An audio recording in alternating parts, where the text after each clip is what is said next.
Hello everyone and welcome to this presentation, Creative Aging and Performance Opportunities in Diverse Context. I am Kathy Goss, one of the 3 directors for Dance for Parkinson's Australia. I am also the Sydney coordinator and a teaching artist for the program. Before introducing you to these wonderful presenters, I would like to welcome you all here from the land on which you are meeting and acknowledge the traditional custodians of the land. I am joining you from Gadigal land here in Sydney of the Eora Nation. I would like to acknowledge all the elders from the lands on which we are meeting today, past, present, and emerging. I'm thrilled to be hosting this presentation with 4 wonderfully talented and experienced artists and dance makers with a wealth of knowledge in many areas of the creative arts world. I've calculated that over 100 years of combined knowledge and practice between the 4 of them, so we are in for an absolute treat. These 4 experienced art makers will share their experience in creating performance opportunities within diverse Parkinson's communities and creating creative age contexts. We have Philip Piggon from the ACT, Claire Appelt from Queensland, Paige Gordon from Western Australia. But Dr. Katrina Rank from Victoria is going to lead us out, and Katrina is a dancer with over 25 years of performance, teaching and community dance practice. And we look forward, I think she's going to show us the film, so I look forward to handing over to Katrina now and getting back to you after her talk. Thanks, Katrina.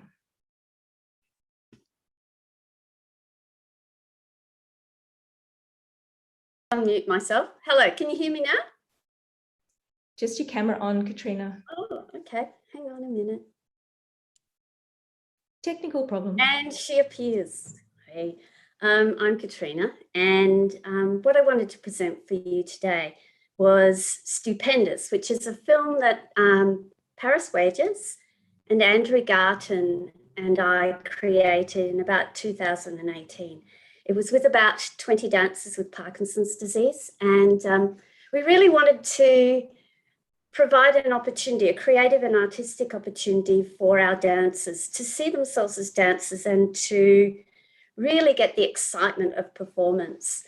We decided on a film because we felt that that was a good way of dealing with people's energies and being able to give them the time and the pacing. We could work up to it nice and slowly in our classes. So I'm going to give you a brief little overview of what the film is about, and then we're going to go straight into the film, and I'm hoping that the magic of all of this will just happen. I don't have to do anything. So the synopsis. A group of dancers steal into an abandoned theatre. In a dressing room, they ready themselves and they rehearse in a foyer lit by sunlight. They climb onto an empty stage and perform to an audience, an empty auditorium for 30 seconds. And in the film, you will see symbols of masks, of a music box that winds down, the glamour, and the gloriousness of getting dressed and ready for an event. So let's cross our fingers and hope that you get to see this piece of work. Okay, so let's see what happens. Great. I'm going to just jump in here and show people how to access the film. So this is the live stream. So you have 2 choices.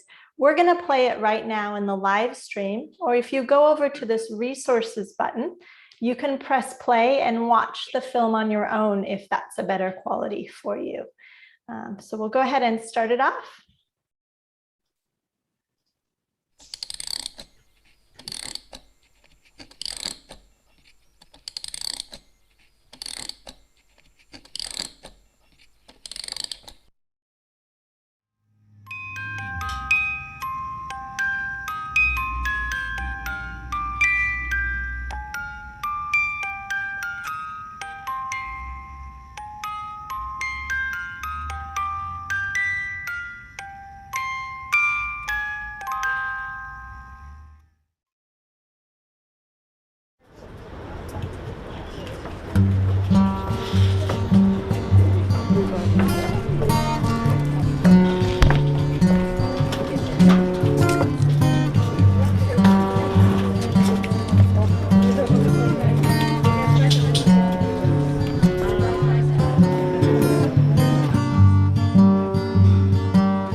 That's it. And then we reveal our mask. So our eyes from our and a little wriggle of the head. That's right.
Each and every one of you. Hampton, you are amazing with your fearless leader, Katrina, and I'm so glad you guys are characters just like her, and I love you.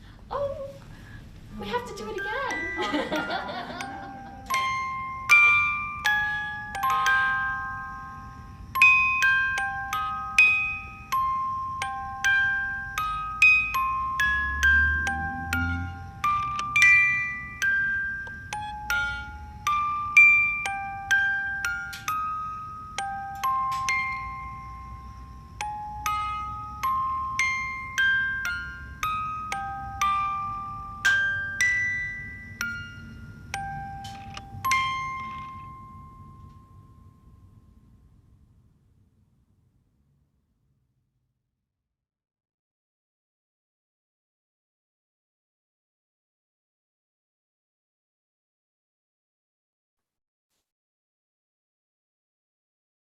Well, that was really wonderful. Thank you, Katrina. Katrina, are you happy to leave any questions? I think we might leave some questions till the end. If you have any questions about anything, please feel free to pop them in the chat, and we will get to all of those questions a bit later. So next we have the delightful Philip Piggon, who is from the ACT. Philip is a member of the Zest Dance for Wellbeing team in Canberra, and he is also my fellow co-director for the Dance for Parkinson's program here in Australia. I'm going to hand over to Philip, and he's going to tell us about his beautiful creative pursuits. Thanks, Philip.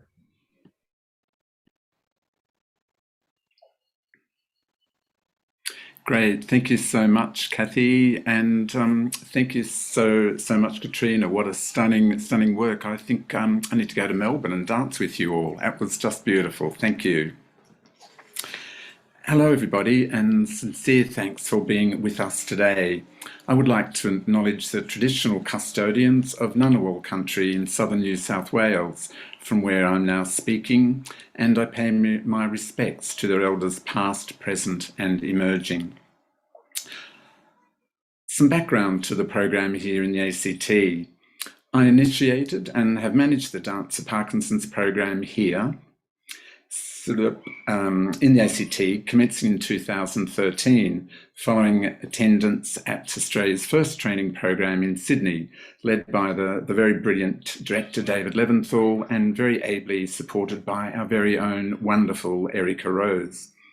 Previously, I had been a great devotee and practitioner of community dance and dance education programs, much inspired by my 10 years in the UK in the 80s and 90s.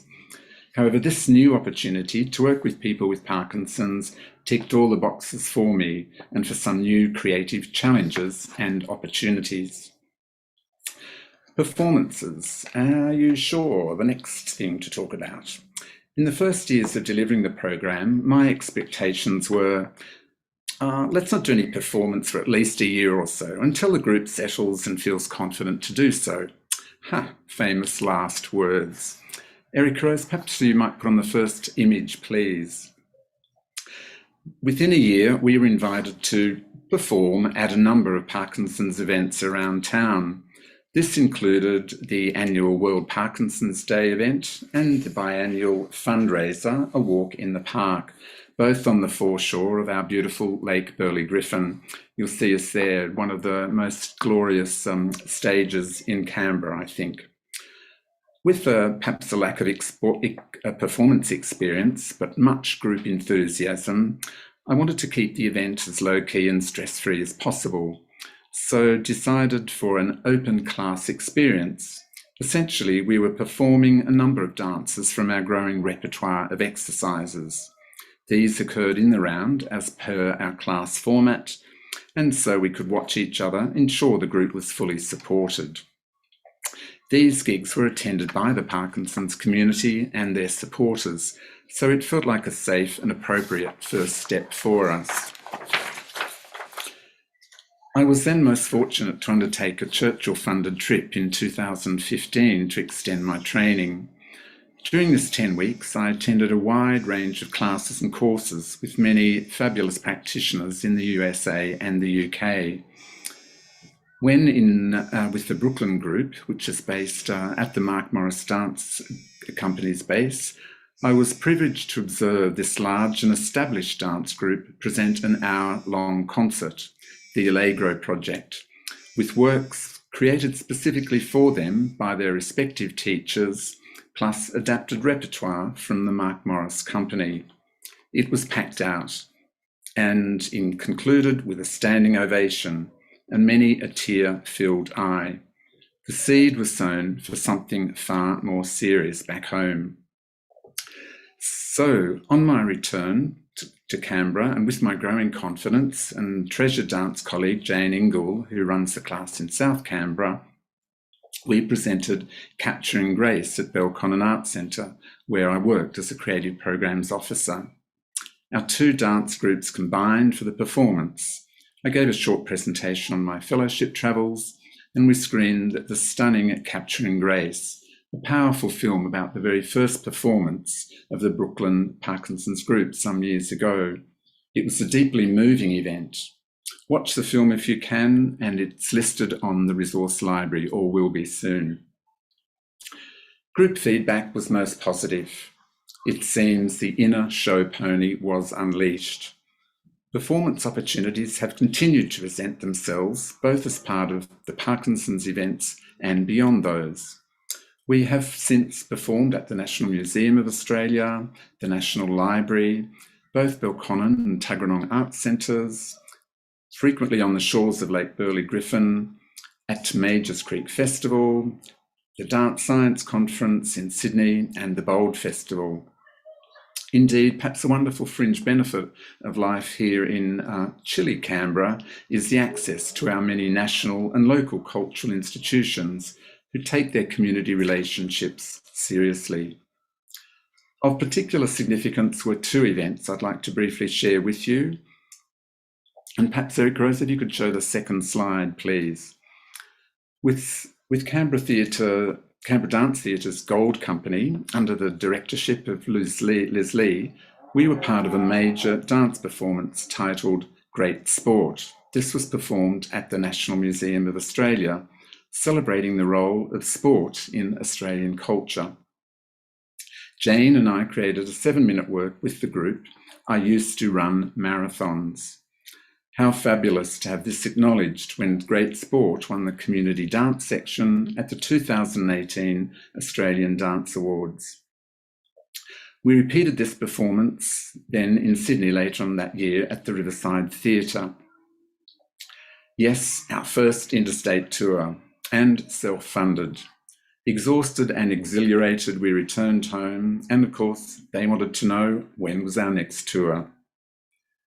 I would certainly suggest, if you're keen to provide such activities for your groups, check in with your dancers, then your local cultural organisations and arts offices for possibilities, opportunities and support. It does take time. What are the benefits and the challenges that we encountered in the performance experience? Some of the benefits that we heard back from the group following their tour. Number one, talking to people about the benefits of dance for Parkinson's and enlightening them that we can do anything if we set our minds to it. Secondly, taking part in the event really helps in building self-confidence, widening social participation, and valuing of oneself as one is. It was a completely new experience, and others showed me we should never give up on life and always strive to do our best. Being part of a group who love to dance and support each other. And the highlight for me was the performance. It showed the audience a glimpse of what we strive to do. What were some of the challenges they mentioned? Performing in front of strangers. As a newcomer, I was afraid I would make some fatal errors. Truly, we didn't threaten them with anything, quite honestly. Life is always a challenge with PD, but everyone involved was most helpful, so it made it so much easier for us. Fitting in medication to have on time. And finally, it was doing a parky freeze in the middle of the performance, but the swift response of my colleagues and teachers allowed me to stay and participate.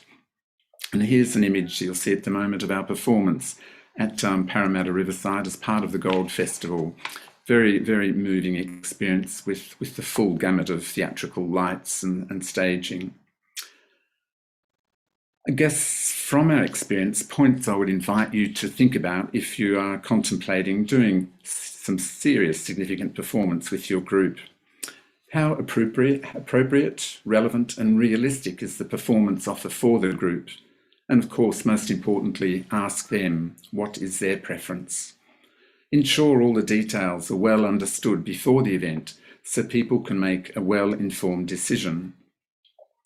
Ensure there's a schedule planned well in advance with all details of rehearsals, warm-up and run-through on-site on the day. Timing to the schedule is so important so people can plan their medication.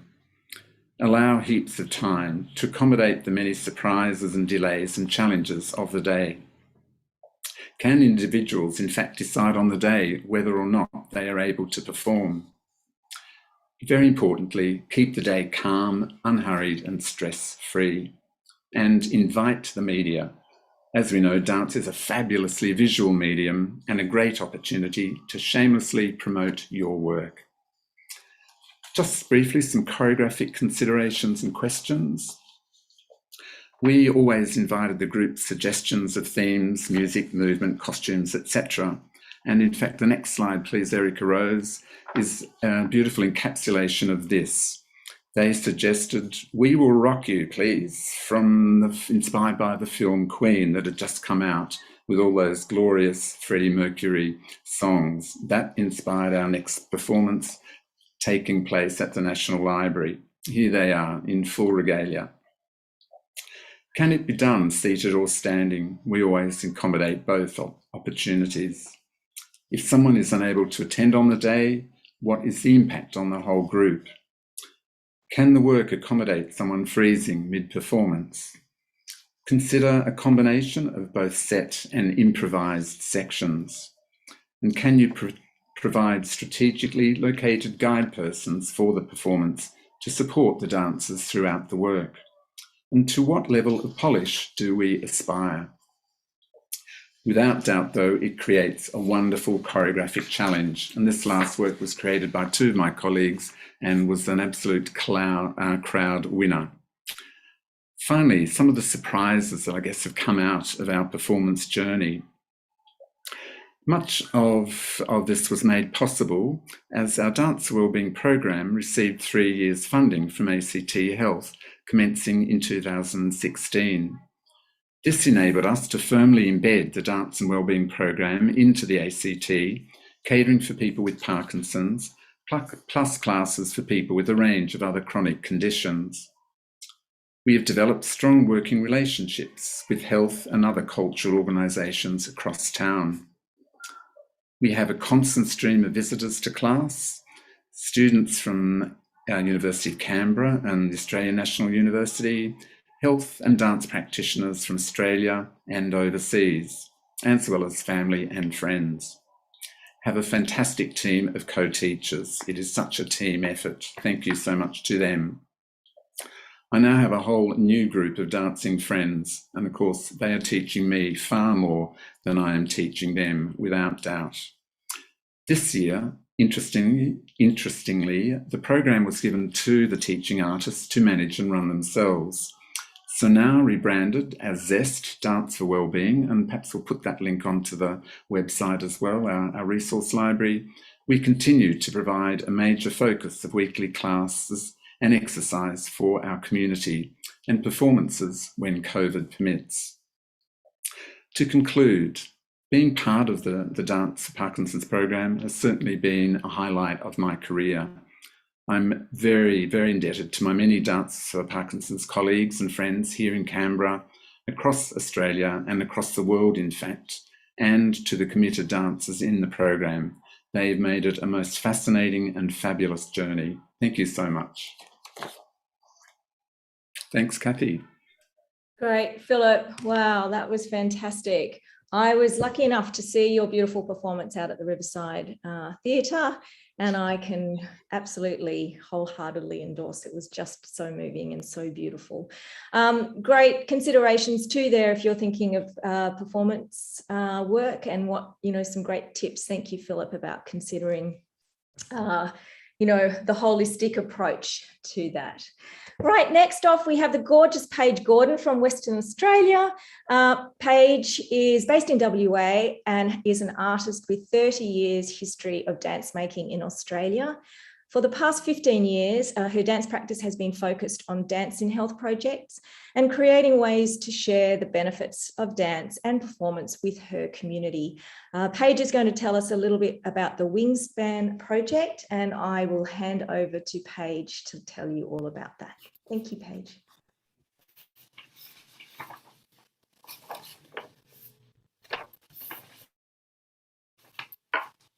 Hello, everybody. My name is Paige. I'm here in Perth, WA, on Whadjuk Noongar land. I would like to acknowledge the traditional owners of the land and seas and pay my respects to elders past, present and emerging. I will be sharing with you today a little bit of information about the Wingspan project, which will be performed this coming weekend, the Mandurah Arts Festival, which is in the Peel region of WA, which is an hour south of Perth. And I would also like to acknowledge the Binjara elders, traditional custodians of the land and sea in this part of the Noongar Nation. Huge thanks for inviting me here today. Absolutely lovely to be part of a midweek mini festival.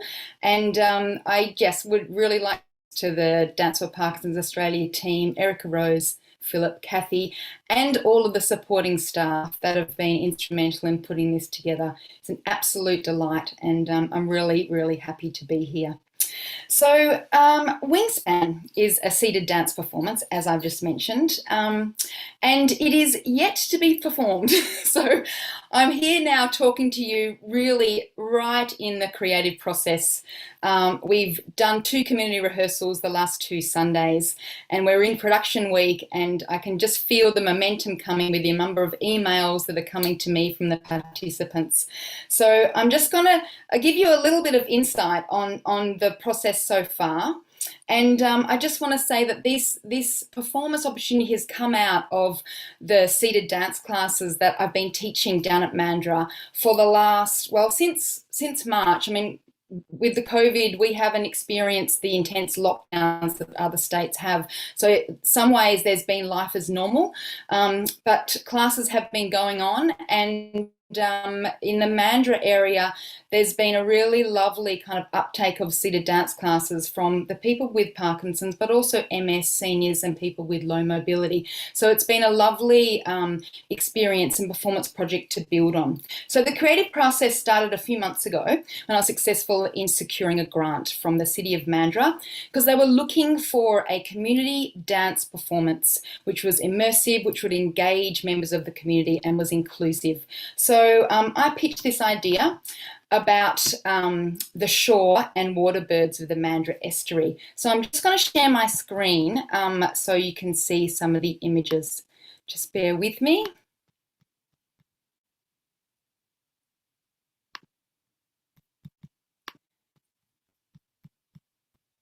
Okay. All right. I'm hoping you can see that.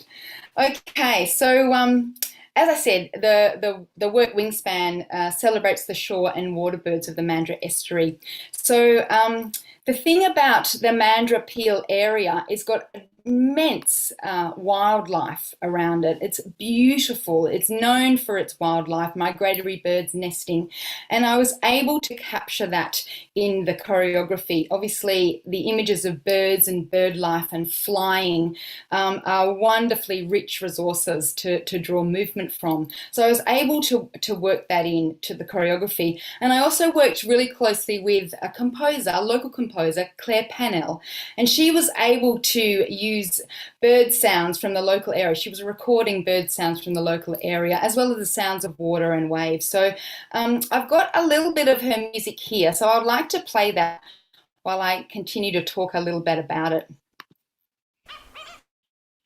You can hear that. All right, so choreographically, as I said, it was a really rich source for me, but also it had that double meaning of really asking the dancers to extend their own wingspan, extend the breadth of their movement, and extend themselves in terms of stepping into an opportunity. Perhaps it was outside their comfort zone to perform. So I really worked closely with the members of our class, but also sent it out to the wider community through the community engagement teams of the Mandurah Performing Arts Centre and the City of Mandurah, what kind of response there would be in terms of the uptake of registration for the dances.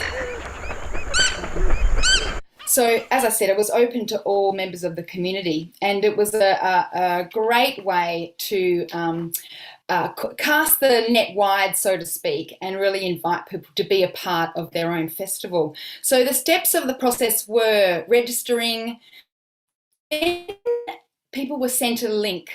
And on the link was to the instructional video. So the choreography, also the choreographic intent, the concept, the costuming was all embedded into this link to the instructional video, I'm calling it. So people were then able to use that as a resource to work through the choreography in their own home or their own studio, wherever they were able to see it, and took time to kind of go forward and back and go over aspects of the choreography that they might needed to be able to learn it. Then there was 2 community rehearsals last weekend and the weekend before, and this weekend of the performances. So in terms of that resource, it meant that a lot of creative decisions had to be made prior to filming that instructional video. And I had worked really closely with the choreographer, but also the scenic designer, Noel Howell, and also the videographer to come together to make this resource that people I knew would dip in and out of. So I've got a little bit of it here. I won't play the whole lot, but I probably will offer that as a link at a later date if that's useful for people. So I'm just going to I'm going to take you to about 12 minutes into the instructional video, and just so it gives you a little taster of how it was structured. You can see that. Learn it.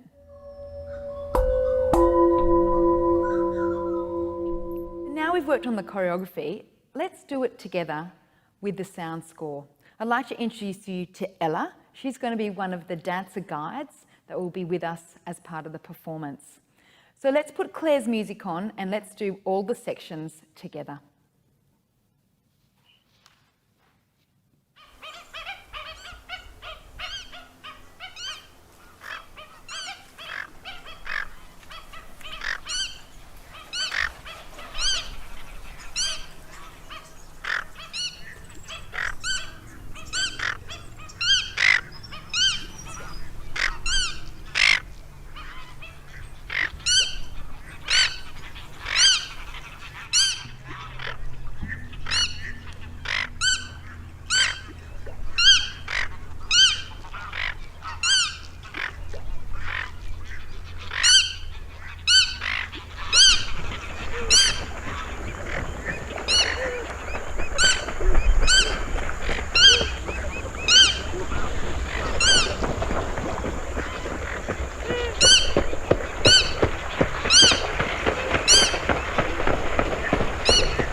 Okay, I think I'll stop it there. All right, great. So that just gives you a little taster of one of the sections, and the instructional video showed the sections broken down and taught and then put together. The performance will eventually be performed this weekend outside, right next to the estuary on the boardwalk in front of the Mandurah Performing Arts Centre. So we'll have that nice kind of environmental quality as we're celebrating and our homage to the birds around us. Okay, so the community rehearsals, as I said, have both been completed, and it was just such an incredible learning experience for me. The fact that the participants were so keen to learn and work so hard to learn the movement, they came equipped, ready for the rehearsal. We in fact didn't have to do too much other than do it together. It was absolutely amazing, and it's opened my eyes to the incredible tools in terms of being able to multiply choreography, in terms of really valuing how much people want to take responsibility for their own learning. And I think it was just such an eye-opener for me. And I'd also like to credit some of my national counterparts I sent the video to who gave me some feedback on that as well. And it's just been a marvellous, marvellous aspect of this project. So I look forward to seeing how the performances go and to see whether that plays out in that way as well. So at this stage, we have 25 performers. We are ranging from the age of 35 to 95. We have 6 performers who are in their 80s, 8 who are in their 70s, 3 who are in their 60s, and 9 who are in their 50s. So it's going to be a pretty amazing event. There certainly has been a fair bit of laughter and a great connection in the groups. One performer, as I mentioned, is making her dancing debut at the age of 95, and we are so excited for that. Some of you may know Liz Cornish. She's a fellow Dance for Parkinson's colleague. It's her mum that's making her dancing debut. And the commentary about, you know, all her life, and that's Liz's mum, had been driving her daughters around to dance performances and dance lessons, and this was an opportunity for Anne to have her own spotlight. So we're very, very happy about that. The Scenic Design, oh, it's another image. The Scenic Design, as I mentioned, is by Noel Howell, and this will be just a very small aspect of unifying the group and bringing us together. So Noel was pretty inspired by the estuary right next to the Mandurah Performing Arts Centre, and so he wanted to pick up the colours of the estuarine, green, and he's made featherwear, we're calling it, so like a feather motif that we're wearing, and each person is choosing to wear a combination of black and white block colours, and then featherwear will be placed on it. In the centre of the group, just where the dancer guides are, which is where the, you know, structured like a Dance for Parkinson's class, there's going to be 3 dancer guides in the centre. There's some beautiful feather mats that are being put down because there will be drone footage that the Mandurah Arts Festival are taking, and so they'll be a really nice centre point for that footage. So yeah, that's that. So yeah, obviously we needed to have a break in our rehearsals, and a shared cuppa, which is an element of the Dance for Parkinson's class and the seated dance classes.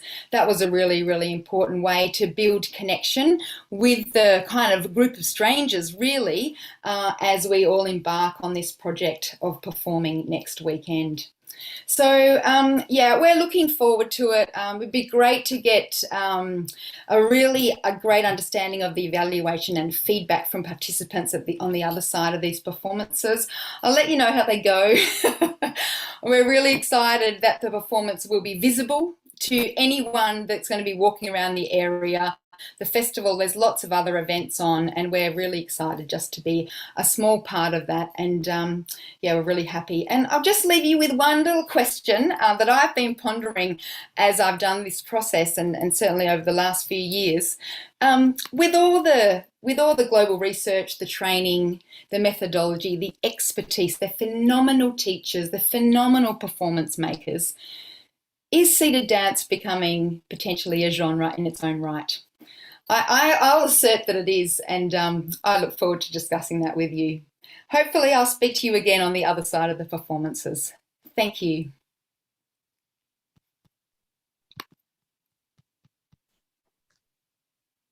Fantastic, Paige. I will agree with you that I do think it's a genre all unto its own. And I do know that beautiful boardwalk there in Mandurah, so I wish you such chukkers for the weekend performance, and particularly to Anne, making her debut at 95. How amazing, inspirational right there. All right, so our last presenter for the session is Kerr Appelt from Queensland. Claire is a dance advocator and community cultural development practitioner. She's currently working for the Lutheran Services within the Creative Programs Advisory Team. If you would like to see a little bit more expansive biographies about any of the 4 that we are seeing today, please have a little look at the presenters, the little presenters box that you can find on the Arts Front website. All right, so Claire, I'm going to hand over to you to tell us a little bit more about your work. Thanks, Claire.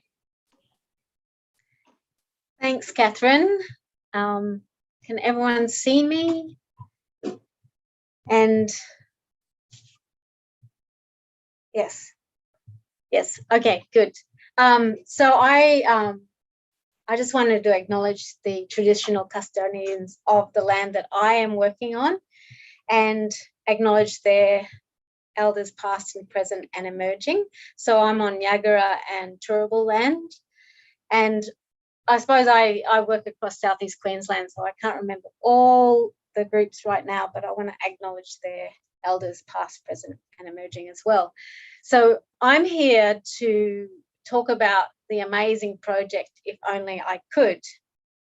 And this has been a long-term collaboration with Angela Chaplin, and we started in 2017. So just before I start my slideshow, I am a creative arts therapist and dance therapist, and as Catherine said, I'd like to call myself a community cultural development worker. So I like to work with communities to create work and to build skill. And Lutheran Services has given me the opportunity to work with our residents, and they're a sort of a diverse population. They have various conditions. Some have Parkinson's, some have dementia, some have other conditions. So seated dance is a very accessible form, and I agree with Paige, it is a genre in itself. So before I go on, I'm going to share my screen.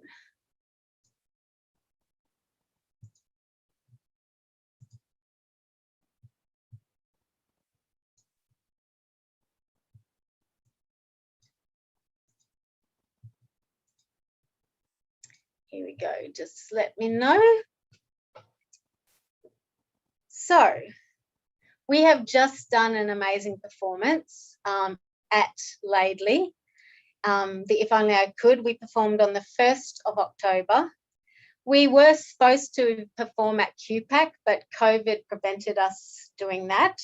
And you can see in this image, you can see Angus Bolton, he's in the wheelchair, dancing with Nadia Milford. So that was the opening duet, which brought many people to tears. We had the honour of having the local mayor come, and she was really moved by the piece, and she really got the fact that what we're trying to do is demonstrate that people of all ages and abilities can dance and perform. So I want to acknowledge our supporters right now. So QPAC, Arts Queensland, Lutheran Services and the Lutheran Church of Australia. So yes, I'm just going to click. So as I said, this production had its roots in a project in 2017. Angela Chaplin, who was working for Ausdance Queensland at the time, presented at a conference saying she wanted to create a piece of dance theatre with seniors about their love and experience of dance. And so we started doing dance circles at 4 of our services around our Southeast Queensland services. So you can see that I'm dancing with residents in many contexts. I had really asked Angela to use a multimodal process. So we had ballroom dances, we had costumes like to hold, objects to hold. We used music, we used tactile work, touch, we used duets to really activate everyone, both professional dancers and people with dementia or Parkinson's or whatever, to bring themselves into themselves, connect to each other, and then start to create scenes and ideas. So we had a rehearsed showing at the Judith Wright in 2018. That's us rehearsing. We had the professional dancers included Bradley Chatfield, Felix Parmesan, Sandy Wu, Lizzie Vilmanis is the choreographer, Dane Berry, Sue Gillingham as River City Ballroom, Jacob Watton, Alicia De La Fuente. And what was good about that group of dancers is that there are really quite a range of age groups within the professional dancers as well.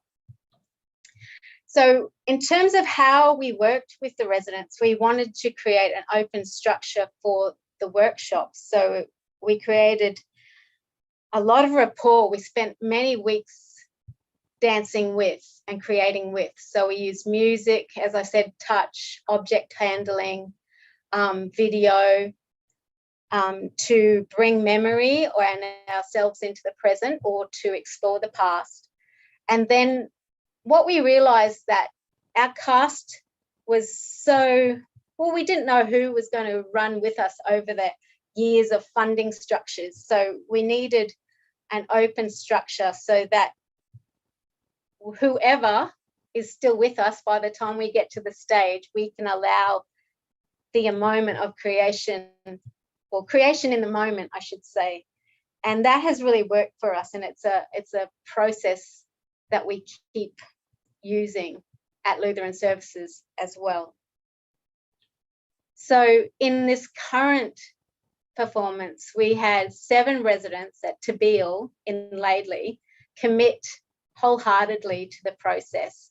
We had Max Oyston, Jenny McHugh, Lorraine Paros, Angus Polson, Daphne Grosskopf, Amy Chandler, and Rosie Mercer. And Amy, it was her debut too. I was excited to hear that her dream of becoming a professional dancer was realized with this project. We were very excited. And when we talked to them about what they got out of this project, you know, having fun, coming together and being involved in such a fun process was top of the list. Having the childhood dreams being achieved. People said they felt more alive. Their movement range increased. And one person said that her feet stopped to swell. They didn't swell. And she's sad that it's finished. So my job now is to keep dance happening for her so her feet don't swell, which is great. So that becomes a prescription. And just this photo is about Daphne's son was so impressed that he got Daphne and Lorraine to write their names on his forearm as autograph. So it was very wonderful. So I'm going to stop sharing that screen so that we can watch the video.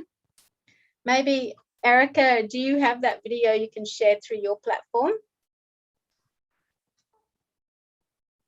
Yes, I have just added it to the resources tab so we could watch it through that, hopefully, if it's showing up. Hold on one second. Let's see. Yeah. Go ahead, Claire. This little video is a little capture of a bit of rehearsal and a bit of our performance at Laidley. So I hope you enjoy that.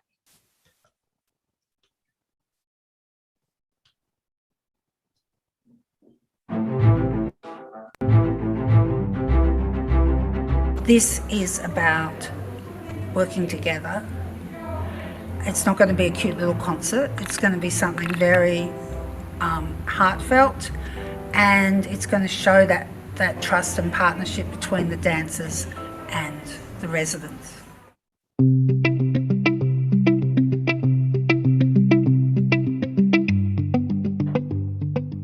What's been great is we've seen their confidence grow. We've seen them contribute more and more as we went on. We've seen their physicality grow, you know, that someone who might have started with their arms only going to here is now going to here. It does take time, and I can definitely see, yeah, it's really beautiful how much trust they have built in us. And Lizzie, the choreographer or movement director, led warm-up every day, and it would just be a series of putting the music on. Often they selected the music, you know, we had a bit of Elvis Presley, we had a little bit of Over the Rainbow, we had a bit of this, that and the other, and yeah, just allowing them to be themselves and giving them the opportunity to play.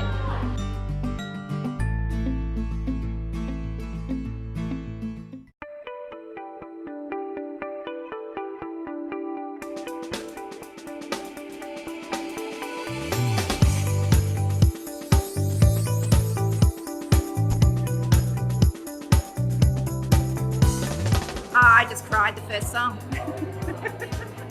And my husband's parents are 93 and 91, and I wish we'd brought them down. I was just about in tears because we only just buried our sister the other week. And this sort of got me thinking back to her and thinking maybe it would have been good if she would have been able to see it, or we'd been able to tell her about it. This has been a fantastic crew, you know, especially the professional dancers. They've looked after us just so well.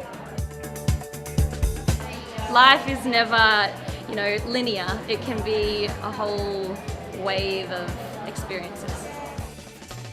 You're used to going to see your grandchildren perform, but now it's like seeing your own grandparents performing, and I think it was really, really lovely.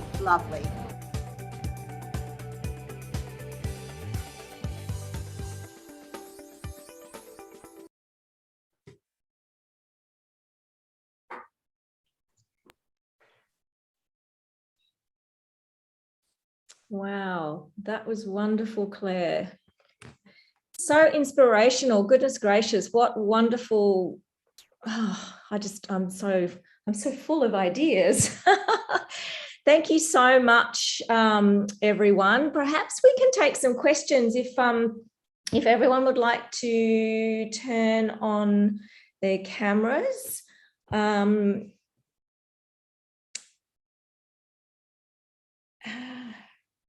There is a question in the chat. I'll just read it, shall I? Because it might be just easier.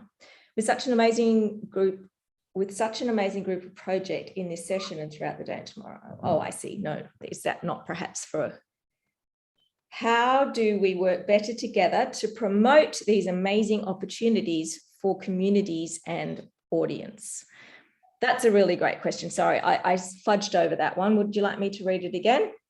Such an amazing group of project in this session and throughout today and tomorrow. How do we work better together to promote these amazing opportunities for communities and audiences? That's a great question. Thank you, Elliot. Perhaps maybe Paige, you might like to, or anyone that would like to take that on? I'll just maybe start with a partial answer. For me, I think the key is partnerships, and I think people's experience in creative partnerships is relative in different states. So I feel like, especially viewing the work from the Bold Festival and knowing Philip's incredible work that's happening in Canberra and Katrina's real evolution in performance, I just feel like WA is a little bit behind on our evolution of this. So I think that it's really relative.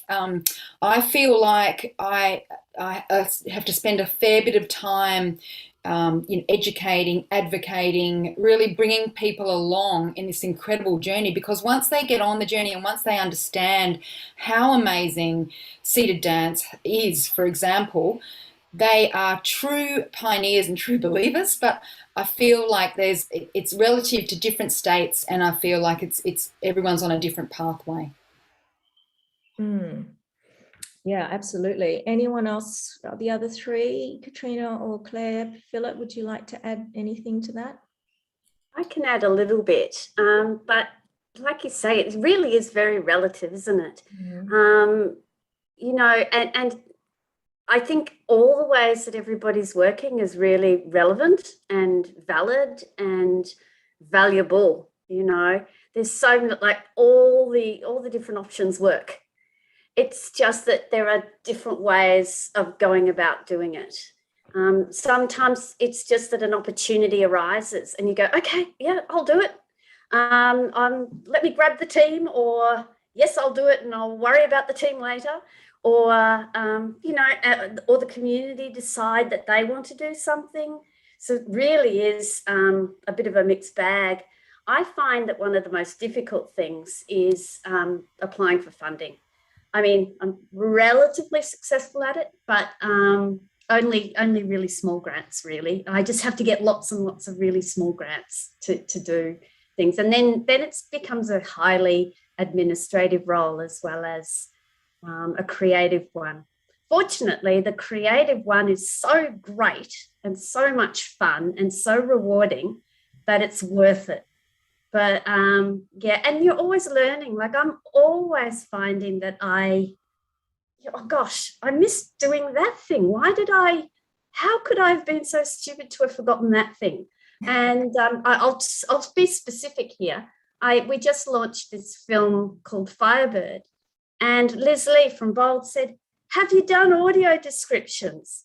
And I went, "Oh, how stupid of me. I was in the thick of things and didn't think of that." But of course, it's a valuable thing to have. So we're always learning and we're always going to make mistakes, and we might as well embrace those and have great fun and a rewarding experience through sharing it with other people. 100%. That's great. On those beautiful words, Katrina, I might, at this moment in time, thank Katrina, Philip, Paige, and Claire so much. It was so inspirational, and really you're doing such wonderful things. So, huge congratulations, and just keep up all that good work. And I know sometimes that admin does weigh you down, but you're right, that creative side keeps us all going. So I just want to say a huge thank you to all four of you for showing us your beautiful work. And I would just at this moment hand over to Erica Rose, and we're going to go straight into the next session, I think. So just hang around. We won't be long, those on the live stream, and thank you for joining us there as well. Thank you. Bye-bye. Thanks so much, Kathy. It looks like my video is paused for the moment, but I'll just briefly say big thanks to everyone, and you can check out all of the resources in our video in our resource link. There we go. Hello. I feel so honored to be among so many talented and creative people. Thank you. And just to say, we're going to go straight into our next session, and I'm going to turn it over to the wonderful Susan Dutton to introduce the session and the speakers. Thanks so much. Thanks, everybody. Welcome, everyone. Perhaps we'll just wait for a couple of minutes while our speakers turn on their videos and their audio. Perfect.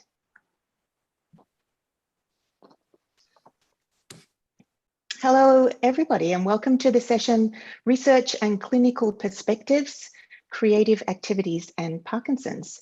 My name is Sue Dutton. I've been a teaching artist with Dance for Parkinson's in Sydney for the last 5 years.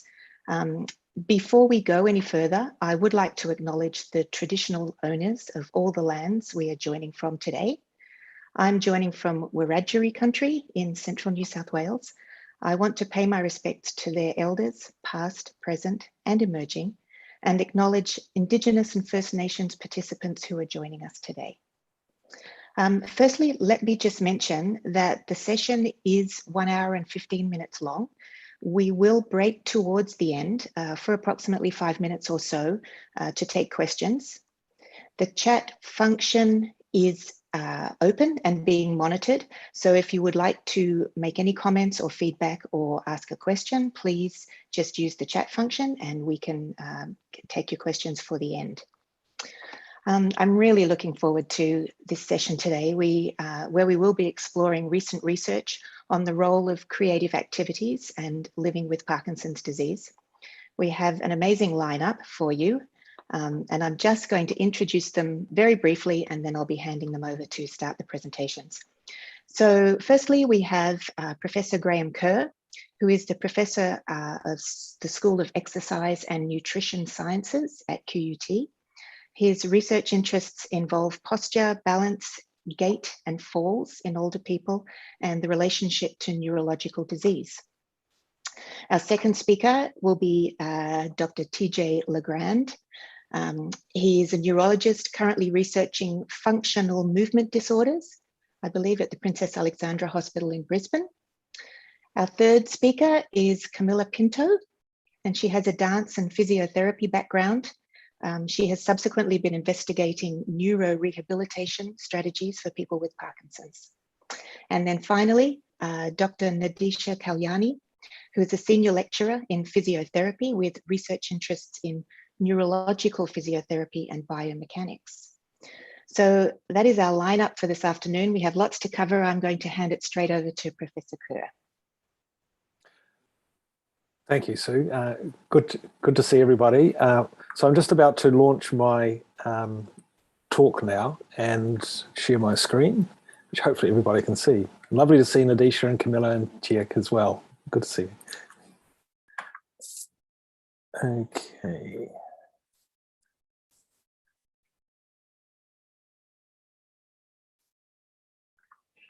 Can everybody see that all right? Fantastic. So I'm going to talk at just my sort of brief 10 minutes or so on more of the sort of neuroscience perspective in terms of factors that I've been looking at in Parkinson's disease, as a specific focus on falls and falls prevention. Now, I'm not going to get too scientific, but I'm just going to wave a few flags and just let people know the context which we're approaching things, and so some of the implications for everybody. And later on, I'm sure that both Camilla and Nadisha will be filling in some of the more sort of creative elements that will go into some future interventions. So here's my sort of structure. I'm going to first of all talk a bit about clinical background here. And I guess the first thing I want to just mention is that in Parkinson's, as we all know, is that it's well related to motor symptoms. Everybody thinks about the problems with tremor and not walking properly and rigidity and things like this. But we also know that there are a lot of non-motor symptoms that are also affect function in people with Parkinson's. So can be psychological impairment related to cognition and depression and anxiety, with more rapid dementia occurring. There can also be,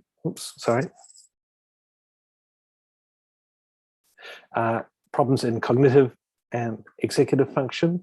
So these are particular aspects about neural function which are related to response inhibition, so stopping you from doing things, monitoring what you're doing, and paying attention to what you're doing in the environment. Now, all of these, of course, all come together in when you're considering falls in people with Parkinson's. And this is a particular issue for people with Parkinson's because it's a very high occurrence. There's certainly well over 40% and sometimes up to 70% depending on the stage of the disease.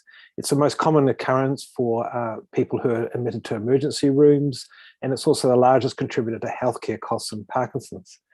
The problems of falling is not just the fact that you can get very severely injured and problems with resulting from the fall, is that you develop a fear of falling as well, and the recurrence of falls. So people who have fallen are not so bold in terms of their activity, and there is a loss of independence, and this whole inactivity can lead to earlier onset of depression. The trouble is when you do fall with Parkinson's, of course, you have this occurring. So a person with Parkinson's would fall and they might land on their hip and have a hip fracture, but they also might land so they might actually have a skull fracture as well. So they are very, very severe incidents indeed. And I've now presented a nice busy slide, and this is to indicate that there are multiple factors that affect people with Parkinson's, and all of which contribute to the risk of falling. So we can understand that if you can't see properly, you don't know how to navigate, and therefore you might be at risk of falling. But also other impairments in sensory systems also have an effect. For example, people with Parkinson's, as well as older people, have reduced sense of touch. So interacting with the environment through their feet. There's a reduced sense of auditory function sometimes as well. And of course, there's problems in motor function in terms of muscle strength. Nutrition is also a factor because that has basically the underlying health conditions that a person must have. And things like polypharmacy, for example, being treated with multiple pharmaceuticals can also be a risk factor. So if all of these things in play, we've got a lot of things that we can potentially focus on in terms of trying to reduce that risk of falls. And it's important because the clinical impact of falls is such that the postural instability, the gait impairments, environmental circumstances might induce more frequent falls for an individual, which of course has a resulting injury related to fractures, cuts and bruises, fear of falling developing, which the person then becomes more immobile because they're not so adventurous in their activities. And that can lead to a whole lot of other secondary factors like constipation, muscle weakness, insomnia, social isolation, and osteoporosis. And this is part of what we call the sort of downward spiral, where if you don't break the cycle, you can actually exaggerate all these other symptoms again, postural instability, and it can get worse and worse, which of course means all these aspects about having reduced quality of life, cognitive decline, more rapid disease progression, for example, can all be exacerbated or accelerated if we cannot get in there with the right intervention. Now, we've identified in some of our work too, using some fairly sophisticated motion capture systems, that people with Parkinson's have a lot of upper body motion with respect to their walking. This is relative to healthy older people. So one thing we're actually looking at is how can we actually act to reduce that upper body motion, especially of the head motion during locomotion. Because this accentuated action means that the people with Parkinson's start to adopt a particular pattern of walking. Oops. Akin to what I would call a penguin. So this is actually meant to illustrate that people with Parkinson's don't swing their arms very much. They tend to waddle a lot, and they tend to have very short shuffling strides or actions of the feet in the locomotion, all of course, which increase the risk of tripping and slipping and consequent falls. Now, understanding all of these particular systems has been one of the things we've been undertaking, and so now we have algorithms which actually can predict the risk of falling. So we are now in a position where we have fairly good tools in which we can actually estimate what that risk for an individual is, and therefore take preventive action. So other things that underpin these risk of fallings are facets related to the neuroscience and aging process. Sorry, my screen's just a little bit low today. Slow, sorry. We do know that in people with Parkinson's there's reduced dopamine in the central nervous system, and this is a function of aging. So you can see here nice bright images here, which shows the dopamine in the healthy young person, and this is in a healthy old person. You can see that's much reduced just by aging. It's even more greatly reduced in people with Parkinson's. We also know in people with Parkinson's that there is a atrophy in the temporal cortices and hippocampal areas, and there's reduced activation in these areas of the brain, the frontal cortex and the thalamic areas. And these are areas of the brain which are involved in executive function or decision making. And what does this mean? Well, it means that with these sort of aspects of cerebral function, underpinning that is a physiology that's changing too. So we know that there are blood flow changes that also are altered in people with Parkinson's and in older people as well. So there's reduced blood flow into particular areas, as seen by all the vasculature here. It is different in older people in Parkinson's relative to healthy young people. And this reduced blood flow is seen in these images here. So in this particular image, which is taken from a study by Sue et al., we can see all the blue indicates a hypoperfusion. That is areas where the blood is not getting to the brain as it should do. Sorry, my screen is not responding quickly these days. What it means is that if these areas are getting reduced blood flow, that means these functional areas are not acting as they should in terms of decision making and control of their balance coordination. We can see also, though, that there's some hyperperfusion. Some areas of the brain, such as in the cerebellum down here, are trying to counteract some of these deficits. And for you and I, if we have reduced blood flows, this means that we'd have problems doing these tasks like dual tasking, for example, doing two things at once. So Dr. Zeus, or even when you're driving, not that I advocate any of these behaviours, mind you, we would have broken just about all the Queensland road rules if that was the case in here, but doing more than one thing at a time is definitely an issue. And of course, in when you're trying to balance and walk and talk and do multiple things at the same time, then this can be a factor for increasing falls. So what do we advocate to try and help keep a person mobile and active in the community? Well, exercise is key to that.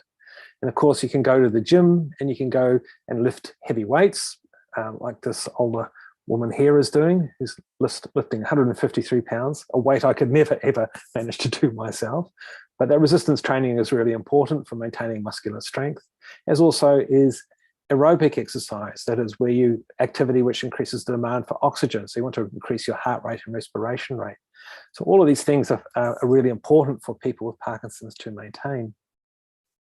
And we know this from one particular study, and in fact there's a few studies now which indicate this, but this one is quite interesting because this is a group of people with Parkinson's who were divided into two groups, one that got a resistance training, gym-based exercise, and ones who didn't. And what we see here is a score for their, what we call a motor score for their Parkinson's disease severity score. And this is a change from baseline. And we see that after they started training, both groups actually improved their score. That is the gym group and also the control group.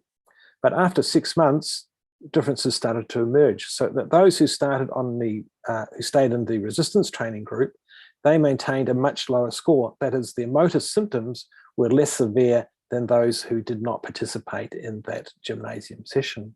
And that was maintained for over 2 years. We also see that there are also positive effects on medication from engaging in the exercise too, such that those who are in the resistance training group actually ended up with lower levels of requirements for medication compared to the controls. And that is really important because then you don't have all the negative consequences of increased medications, which can have side effects in their own right. What sort of exercises should you do? Well, they're listed at the bottom here. Multiple types. If you go to gymnasium, you'll find some very ready helpers in terms of that prescription. Now, if we do adopt exercise programs or any type of activity, we have to consider some things. One is your motivation for doing it. So we hope that within the creative areas that is creating a motivation in its own right. Sometimes an external motivator can be very useful to get you into the habit again. But once you get there, also try and adhere to the program as well. That's actually really critical. So what can we offer you? So here at QUT, we have gymnasium programs, and we have shown good success with a variety of gymnasium activities for increasing strength across a whole number of different exercises, from chest presses, back extensions, leg extensions, push-ups, leg curls, and leg presses. So very positive effects here, and also an indicator from this work is that is reducing falls risk too. And the other program, which was kindly worked through with Erica Rose Jeffrey and others, is the Dance for Parkinson's course, which we've hosted here, and which Nadisha will actually most probably tell us a little bit more about later on. So there's my little bit more science orientation in terms of what we're bringing to this session. Thank you very much.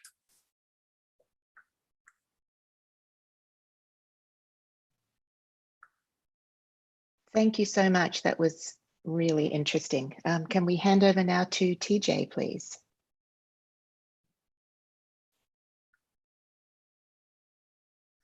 Right, I hope you can hear me. I will in a moment share my screen.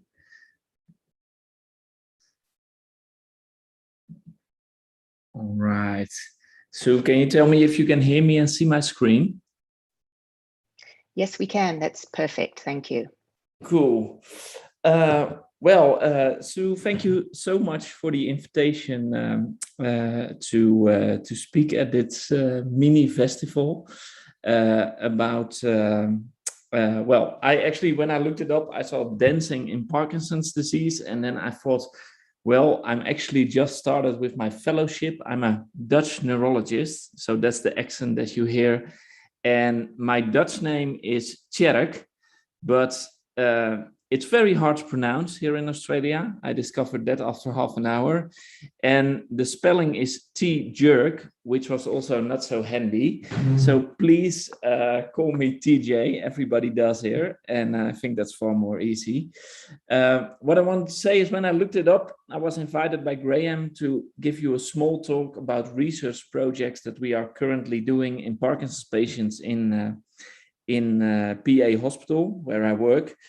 And I was looking and I saw dancing in Parkinson, and I thought, well, actually, all the research projects that we are currently doing are not typically about dancing, but I think it is also maybe worthwhile to talk you through some studies that we do.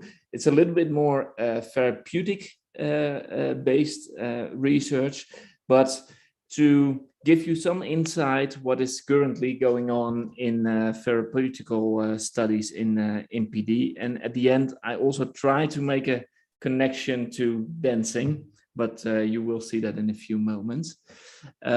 First study that we are currently doing is that we are testing a new drug in Parkinson's patients. The drug is called tafepidone.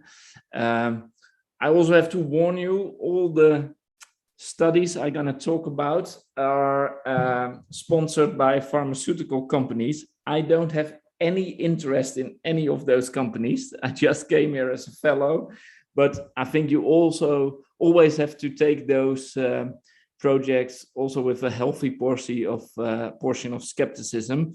But on the other hand, it gives you some insight what we are doing at PA with people with Parkinson's disease. In this study, we are testing this new drug. It's called tafepidone, and it's a new dopamine agonist. And as you might know, still after 60 years dealing with Parkinson's disease, the best and most effective drug that we have is levodopa. It still is. It's around for what I said, 60 years or so. And I think in almost every new patient, we start with levodopa. The brand names of levodopa are here in Australia, they use Kinson, for example, or Medopar. I think that are the two main ones. Cinemet is another form. All those brands are actually drugs with levodopa in it. That's the substance. And what I said, it's still, after all those years, the most effective drug that we have, but it comes also with some, well, what a real nuisance is in people who are on levodopa is that it only works for a couple of hours.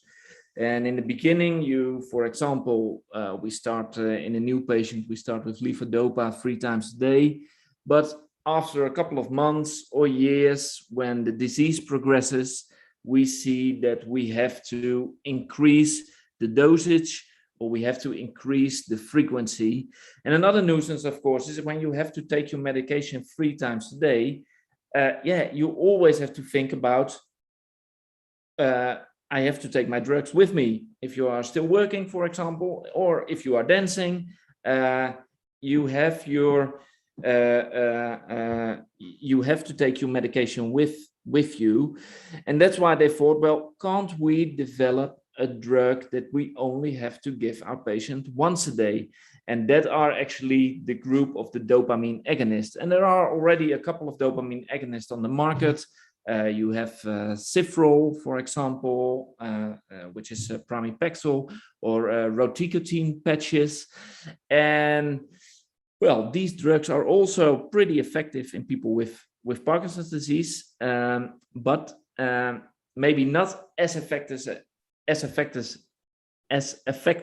as levodopa, because it's an agonist. It's actually fake levodopa, so maybe not so effective, and they come with more side effects. So people can develop impulse control disorders with that more easy.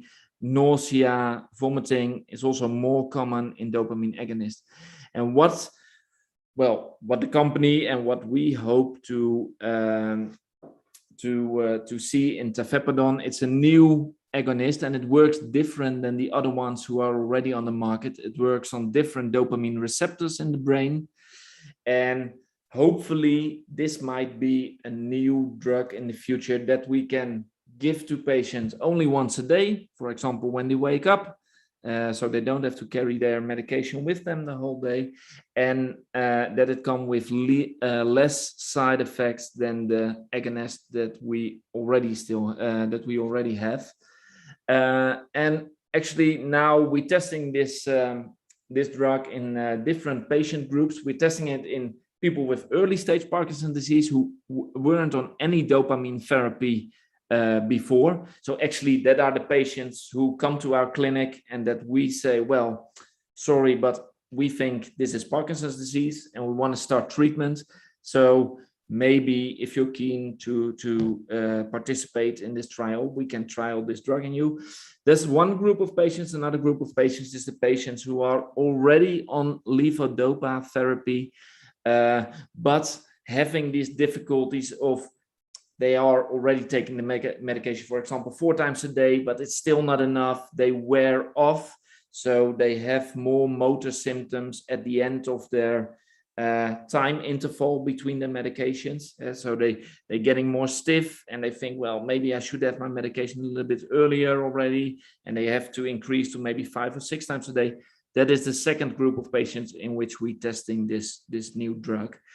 Another study that we're currently doing is a study which is about deep brain stimulation. That's also a thing that we do in PA Hospital.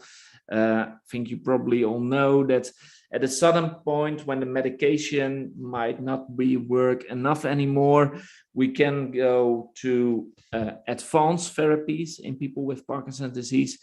And one of those advanced therapies is deep brain stimulation. In deep brain stimulation, it's deep brain surgery. So we put actually 2 electrodes in the brain in the areas that Graham already showed who are involved in Parkinson's disease. And actually the patient can ourselves, after that, they have their own stimulator and they can increase or reduce their power according to their amount of symptoms.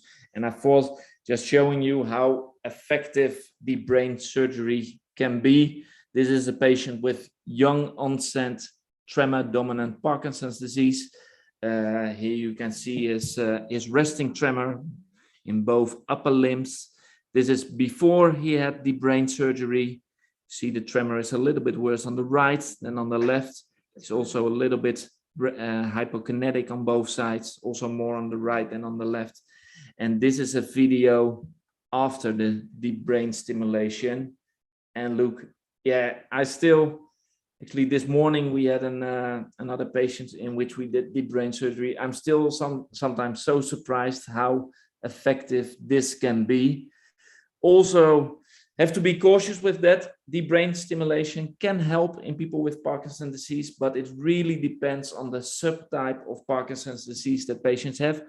It works very well for people with stiffness. It works very well for people with tremor.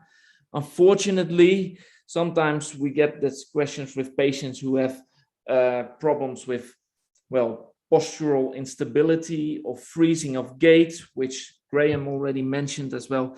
And in those type of Parkinson's patients, deep brain stimulation, we often don't offer it to patients because it doesn't work for those symptoms in the disease that much. And with the Adroit study, this study or this research that we're doing, we are actually looking for how patients are performing before and after surgery. It's a registry that we have to look for short-term and long-term outcomes, as well motor-wise, as well as non-motor-wise, and as well we're looking in for quality of life, for example. Last study that we hopefully gonna start next year is the NUSHU study. The NUSHU or NUSHU, that's where it comes from. It's a company in Switzerland who developed these new shoes for people with Parkinson's disease. Graham told you already about the problems that people can have with gait and freezing of gait, for example, or postural instability. But as you can understand, it's sometimes pretty hard to measure that, because how are you measuring gait? Yeah, you can put electrodes on patients, but yeah, are they then still able to walk all day?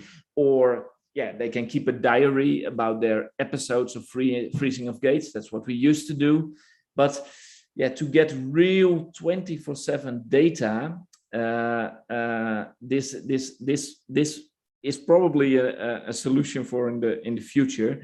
You actually, these shoes contain sensors, so people are getting these shoes from us with Parkinson's patients, and they actually 24/7 their gait is measured. So it's linked to wirelessly linked to a computer, and we can see how much they walk during a day, how fast they walk, how much freezing of gait they have, how many falls they have. And of course, that is a lot more objective than when we give people a diary. Not that we don't believe what they write, but yeah, this is actually real life data.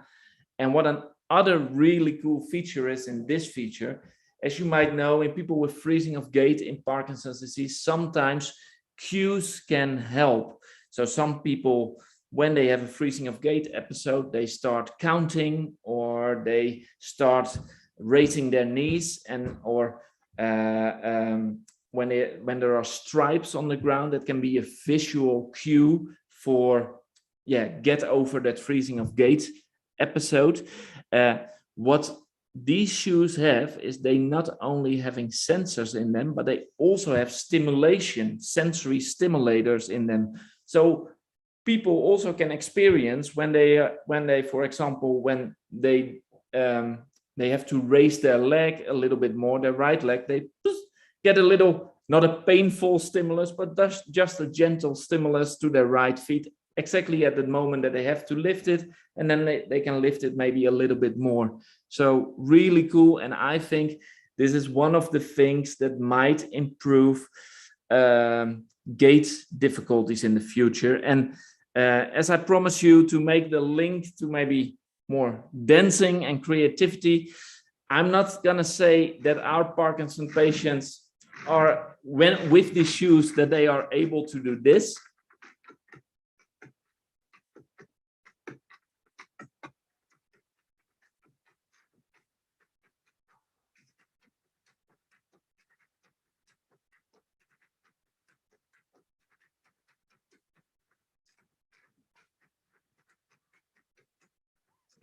But really, I think it might help to improve their gait, maybe a little bit less than in this video of Lord of the Dance.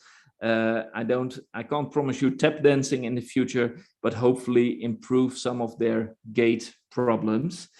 Also, not, as I said, I'm not from a pharmaceutical company. I don't have any interest in any of that. But if you have more questions about the studies that we are currently doing, you can always drop us an email or call us if you want to participate in one of our trials, or if you have questions about my presentation or want to know a little bit more. Please, let us know, and I'm willing to answer all your questions. All right. Wow. Thank you, Dr. Legrand. That was really interesting and exciting, potentially exciting new developments. So thank you. I'm handing now over to Camilla Pinto. There you go. Thank you.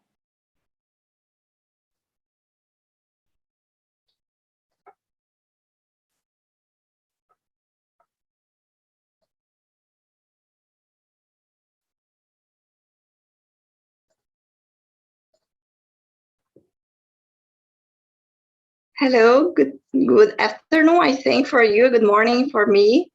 I hope you can see my screen now. Yes, we can see and we can hear you. All right, perfect. So it's a pleasure for me to be here talking a bit of what we have been done in Brazil. So let me introduce myself. My name is Camila. I'm a dancer, physiotherapist, and a PhD student from Brazil. And today I'm going to be talking briefly about the project that we did last year in Brazil during the pandemic time. So the name of the project is Online Dance Intervention in People with and Without Parkinson's Disease in Brazil, a feasibility trial. So I think we already know that many studies have been showing about dance as a potential intervention and one of the several known pharmacological interventions with much benefits on motor and non-motor symptoms and well-being. However, during the last years, we needed to readjust another way to provide health care for the entire population. And also my project, we needed to readjust what we were looking at in terms of rehabilitation in people with Parkinson's. And we wondered if dance in a virtual environment would be feasible and safe for elderly people with and without Parkinson's disease. So we ask ourselves the question, is online dance intervention feasible and safe for elderly people with and without Parkinson's? So we designed a clinical trial, a non-randomized clinical trial, phase 1, that we registered in the clinical trials, and it was also approved by the ethics committee in my university in Brazil. And we conducted this study last year, starting on August 2020. So we started the recruitment, and we included individuals with and without Parkinson's disease, with minimal cognitive ability to understand commands, and also a stable dopamine medication at the last 6 weeks before the beginning of the study. So after that, we started a pre-evaluation, which we included several demographic characteristics about all participants, and also other questionnaires about quality of life. And after that, we started the online dance classes online. So all participants, they were doing the same in the same group, the online dance class, 2 times a week, 6 minutes each class during 2 months. And at the end, we did the same evaluation that we did before on November 2020. So all this research was conducted using Zoom platform, including the evaluations and also the classes. Here I bring just some of the baseline characteristics of all participants. So we included elderly people with Parkinson's, 13 participants, and 15 participants without Parkinson's disease.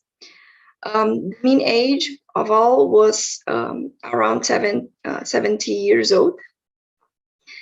And also regarding the clinical characteristics, people with Parkinson's had around 8-9 years of Parkinson's diagnosis. And here we can see the primary outcomes that we were investigating regarding feasibility and safety of this intervention performed online.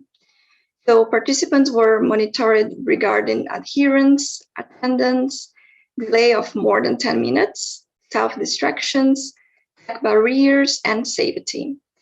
So here you can see the dark gray is elderly people with Parkinson's, and the light gray is elderly people without Parkinson's.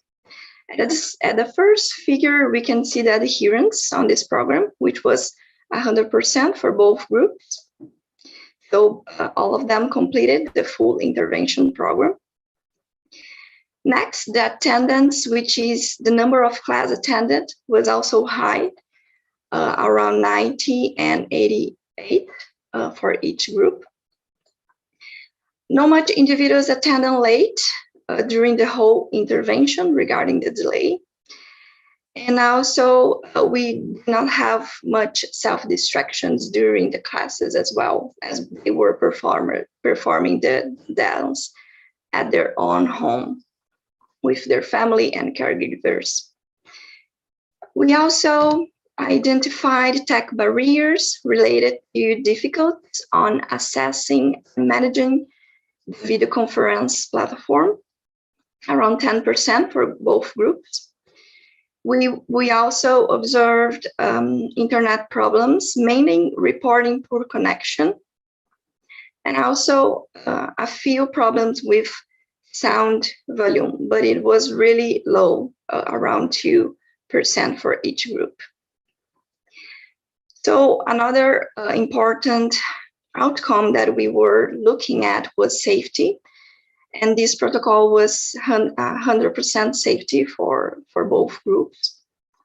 We were looking at adverse events as cardiovascular events, injuries, near falls, or falls from high. And any of them occurred while participants were performing the dance intervention. So this is an image of one of our classes with all participants during the dance class. I was the one who instructed the dance classes for them. And although the main objective of this study was not investigating the clinical demands, we performed weekly calls regarding their perceptions during the research, and all individuals reported to feel safe while performing sessions and perceived benefits, especially on mood improvement. We also saw good results on questionnaires regarding quality of life after the intervention. So to summarize, online dance intervention is engaged, feasible, and safe for elderly people with and without Parkinson's disease. Importantly, the majority of participants included in this study were able to walk independently, perform activities of daily living inside home, although they required supervision outside home. We had at least one fall in the last year and risk of falls, and a moderate stage of disease severity. Above all, the advantages and disadvantages of online intervention must be highlighted. This approach might be a safe solution for those who live in remote places without specialized group rehabilitation, and also those with a high risk of falls, unable to go outside home or traveling to a venue, or absence of family caregiver on helping them to transportation and going outside home. On the other hand, lack of familiarity on managing resources and devices, and device portability as well, especially for low-income countries, might be some barriers when implementing novel technology. Next step is to compare online and versus in-person dance class in a clinical trial. So hopefully this will be our clinical trial phase 2 of the whole project. And we aim here to verify the effectiveness of both approaches on clinical domains, such as motor and non-motor symptoms and well-being. We also aim to add on our next study the Goldsmith's Dance Sophistication Index. This questionnaire assesses individual differences in dance experience, which we believe that influence the therapeutic effectiveness of dance as an intervention. So this questionnaire is available for English language. And now I'm working to translate and validate to Brazilian Portuguese as well, so we can add in our dance research. I would like to thank all the team involved in this project. My team in Brazil at UFSPA, which is my university, and also Erica Rose for teaching me and helping me to conduct dance classes, the online dance classes. I'm also doing my certification on dance for Parkinson's. So yeah, thank you so much. And I'd like to thank you also to be here and talk briefly about this project. It's very nice to see Graham and Adisha.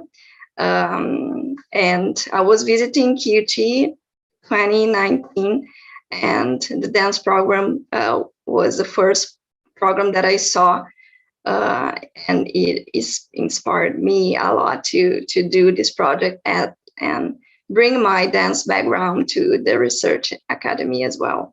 So thank you very much, and I'm free to, if you have any questions, you can send me an email. And that's all. Thank you so much. Thank you so much, Camilla. That was really interesting, and we'll look forward to seeing the results of your next studies. We can see that the need for online classes, having done so many through the pandemic, we can see the ongoing need for them. So it's really interesting. Thank you. I'll now pass it on to Dr. Kalyani, and then we'll hand it over to questions at the end. Thank you. Hello, everyone. Thank you for giving me this opportunity, and special thanks for Erica Rose for inviting. I'm going to provide some details about my PhD research project that was carried out in Queensland University of Technology with a wonderful team of supervisors, including Professor Graham Kerr, Prof. Karen Sullivan, Prof. Jean Moyle, Prof. Sandy Brower, and Dr. Erica Ross Jeffrey. Our study aimed to investigate the effects of dance for Parkinson's disease model, mainly on gait, cognition, and dual tasking in people living with Parkinson's disease. A little bit of history about this dance for PD model. This initiated in 2001 in New York by Brooklyn Parkinson's Group and Mark Morris Dance Group. And then the Dance for Parkinson's Australia began classes in Queensland Ballet in 2013. And the first pilot study was conducted in 2014 as a collaborative research project between QB, QT, and UQ. This study has found that this dance program provides numerous beneficial effects for people living with Parkinson's disease. So our study was actually a continuation of the previous pilot study, and the QT Dance for Parkinson's classes began as a part of this research project. The aim of this study was to evaluate the effects of dance classes based on dance for Parkinson's disease model, mainly on normal walking and dual task walking. That means walking while engaged in a cognitive secondary task. Then on cognition and psychological symptoms, including anxiety and depression. Then on disease severity, functional mobility, and fine manual dexterity. Furthermore, to objectively quantify the habitual physical activity by measuring the number of steps, time spent in sitting and lying, and so on. And lastly, on quality of life. So this was a feasibility study and had a quasi-experimental parallel group, pre-test, post-test design with a dance group and a control group. The participants had mild to moderate stage Parkinson's disease with no cognitive impairment.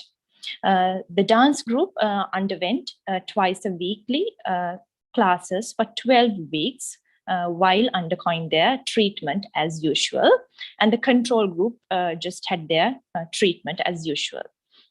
And the classes were conducted by Dance for PD trained instructors from Queensland Ballet.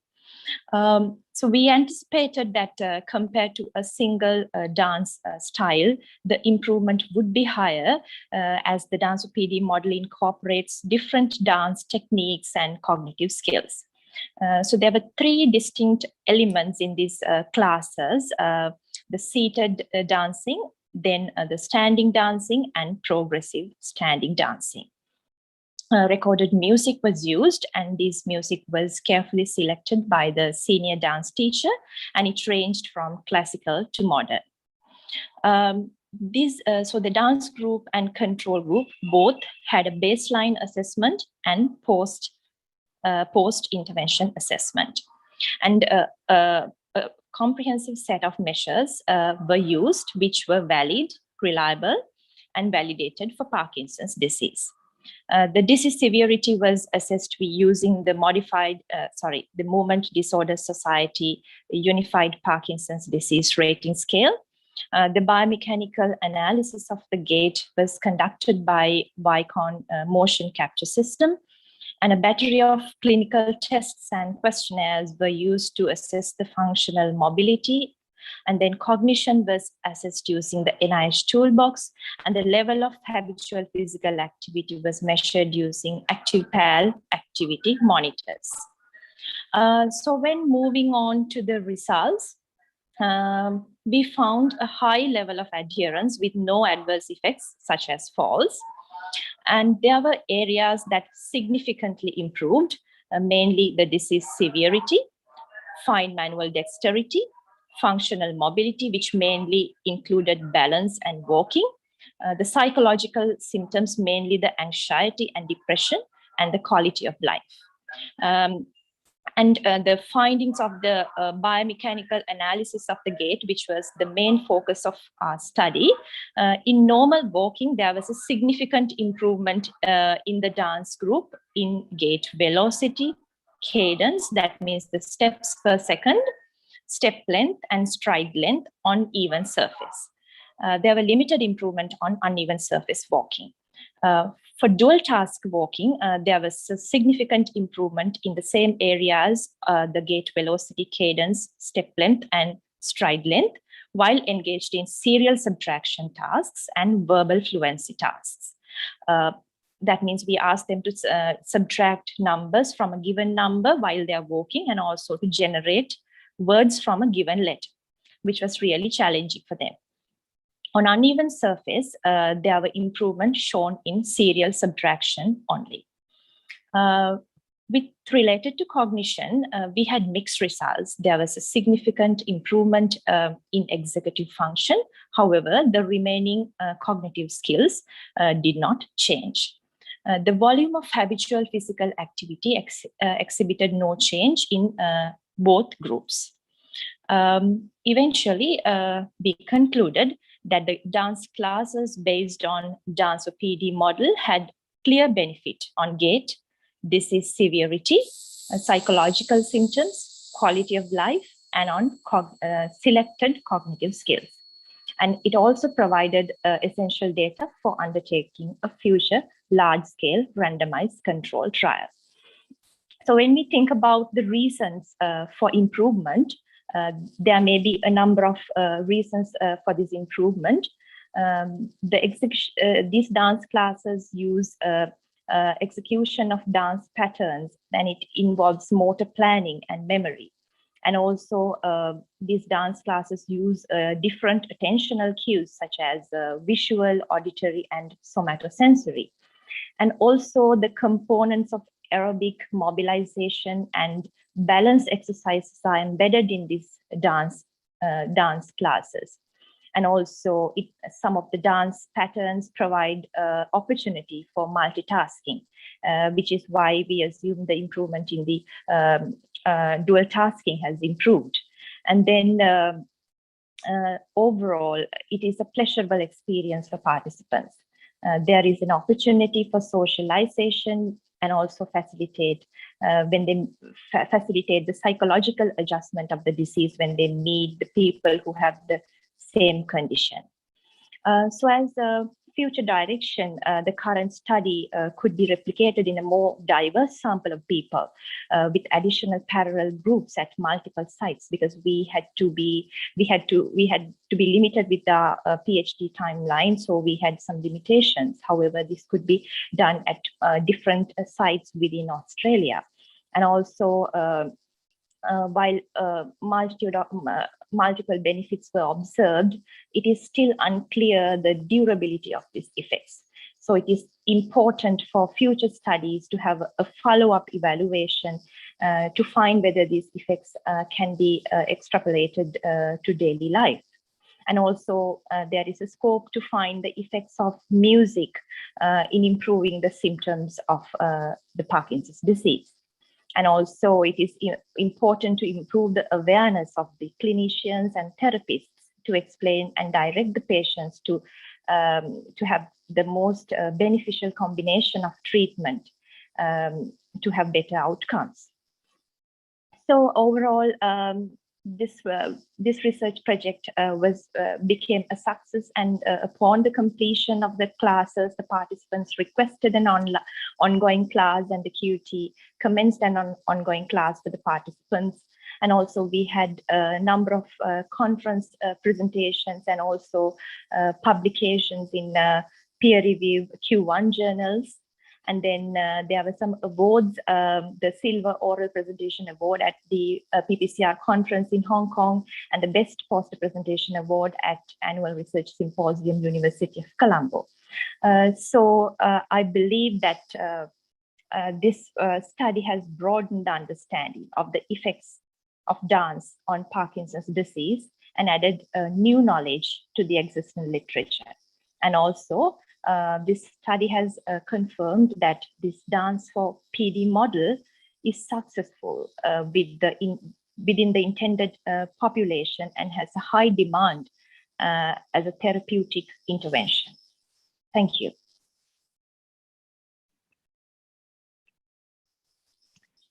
Thank you so much, Dr. Kalyani. That was really wonderful news to hear those results. And obviously that's the reason why we teach Dance for Parkinson's, and we hope that exactly the people get those results from the classes. We are now able to ask some questions of the presenters. So if you would like to open your microphones and your videos, we can open up the stage to people. They can ask their questions on the chat session and we can pass them on to you. Perhaps first of all, I might start with a question though, and I might just ask TJ whether you could just respond from a clinical perspective on some of these creative interventions that we've been talking about. Yeah, I can. Thank you for the question. Yeah, really, really important. I think it's still a pity that with all the new medications that we have, all the new type of advanced therapy that we do, there's still not a cure for Parkinson. It's still a progressive disease. And actually, and some of those results were already shown. The only thing that do help to stop this disease is good physiotherapy. Keep moving in patients. You see that is of influence of the brain. So initiatives to improve people's movements, exercise, dancing. I think actually one of the most important things. I think from my point of view, I refer all my patients at least once to a good physiotherapist to work on exercise, because I think very important in this patient group. Yes, of course, exactly. I understand the physiotherapy and the exercise, Graham, that you've been speaking of also. Do you think that the benefits come from the actual triggers in dance? Is that like the music perhaps, or the cues from the rhythm or something like that? Is that perhaps one of the reasons also for the benefits that you see? Perhaps Dr. Kalyani? Yes, actually, I think there are a lot of the benefits are due to, as I mentioned, the things which are embedded in a traditional exercise program is also, we found those things in this dance classes, even though they are not therapeutic exercise classes. The components of balance exercises, for example, single leg standing with a support, such things are included in this dance classes. And also the other thing is it is a pleasurable experience for participants rather than just going to exercise classes, having the mentality of having like they are a patient with a Parkinson's disease. Here they come to the dance class as a dancer. And also with sometimes the caregivers are also participating in the dance classes. So it provides a lot of psychological benefits, which ultimately reduces the anxiety and depression in those participants. And also, as I mentioned before, there are a lot of cues and which are used in these classes. For example, the music is a very strong auditory cue. And then there are visual cues. They can see others dancing, not like they're just doing the dancing at home or like just doing it alone in a physiotherapy setup. They have a group of people, and also they can see the dancers, so they get visual cues and also somatosensory cues, such as when they hold hands or holding the chair, so they get some sensory cues. So those things are of course encouraging and stimulating the improvement of the disease. Yes, thank you. Exactly. I have one question here. One of the elements that I have observed is that sometimes the clinical measurements don't seem to capture everything that happens in a dance class. Yeah, of course. What do you think about the idea of engaging in creative developments with clinicians and teaching artists to envision further means of assessment?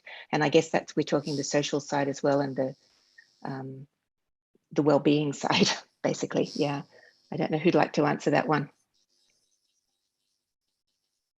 I'll have a quick go at that, because I think that's really, really important. And Adisha has really nicely described those sort of effects of social environments that are important. And I think some of the people who come in, they make comments like, oh, I don't feel like I'm a person with Parkinson's anymore. I feel like I'm a dancer. I feel like I can communicate and I can express my thoughts and ideas to people in the room. And importantly, they can do that through movement and not just having to speak what they think. So it's the way you capture other forms of expression and communications with others, which I think is unique in the sort of dance therapy environments. How we capture that in a sort of quantitative sense is, of course, another matter. I think it's something really worth trying for. I think there are ways we can quantify expression and meaning within movement. So I think that's a really good way forward in terms of future research work. And I think critical to that is also the link with music. So it's what people identify with. So, you know, I might like some piece of classical music and somebody might like some piece of rock music and somebody might like some hip hop. It's about that personal identity person has with the theme that's going through. And of course, that also changes and improves the sort of social interactions that occur too. So I think all those elements are intertwined in some way. Just muted myself. Yes, exactly. And thank you. And I would be great to be able to quantify that. I agree. We were also just discussing how great it would be to for the potential for a study involving the shoes, TJ, and the dance class, to see what the benefits of that would be. Yeah, definitely would be awesome. I think also to give it to people while they're dancing. Yeah. Yeah. Maybe that's a good initiative for next year. Yeah. Exactly. Are there any other questions? I'm not seeing too many come through in the chat. I don't know if there's anything else any of the speakers would like to mention again. Perhaps something that they missed in the class. Oh, hang on, I've got one coming through for Camilla. What challenges do you see with your communities in Brazil that might be different to other communities? Thanks for your question, Erica. Yeah, so in Brazil, during the project, we we didn't have any funding. So we were able only to recruit participants who had a device and internet at home. And the majority of Brazilian population don't have access of a good device with a good sound quality and everything. So this was the biggest challenge for us, that it might be different compared to other countries. So yeah, I'd say the device and technologies were the biggest challenge in Brazil. Yes, understandable. But also here too, I mean, technology is a difficulty for many people anyway. Yeah. Thank you, Camilla. I have a question here. Resistance exercise that Graham mentioned in a non-COVID environment, is a component of resistance dance movement within participants okay? For example, holding onto arms, connecting with a push-pull feeling, is that okay, or is it too dangerous with participants? That is a very tricky question. I mean, certainly the exercises would be very beneficial, but I might hand over to TJ in terms of the clinical aspect and the risk management associated with that. Yeah, well, I think I have the same answer as you with that. It sounds tricky to do, but yeah, people, I think they can benefit from it. But yeah, fall prevention is also a big thing, of course. So yeah, difficult one. A bit risky, yes, perhaps. I have another one here. Given how much evidence is being generated that dance and other arts participation has a positive impact on health outcomes, why do you think there isn't more support for this approach in some parts of the medical industry? Gosh, who's going to take that one?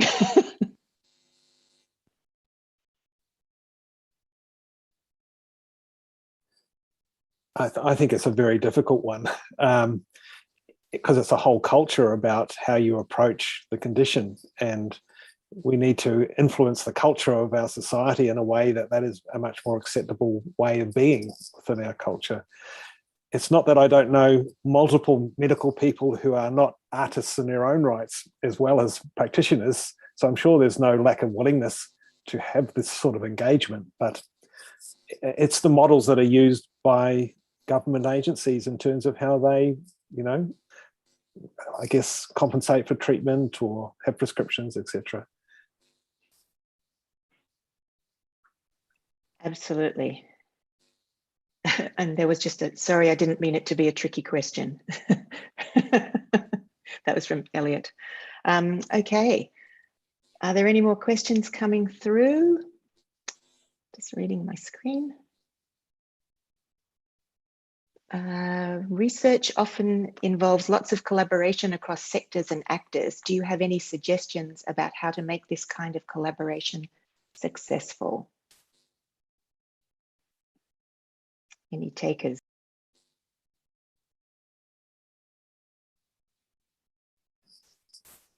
I always have thoughts, but I'd really like to hear from Nadisha and Camilla, perhaps, from their perspectives, having gone through recently and I want to engage in a process of doing research studies. Yeah, Graham. So I think it's really important to have collaborations between the dancers and also the clinicians and therapists in terms of making such research projects successful. So, for example, in my research project, I'm from a physiotherapy background, and I, of course, did not have many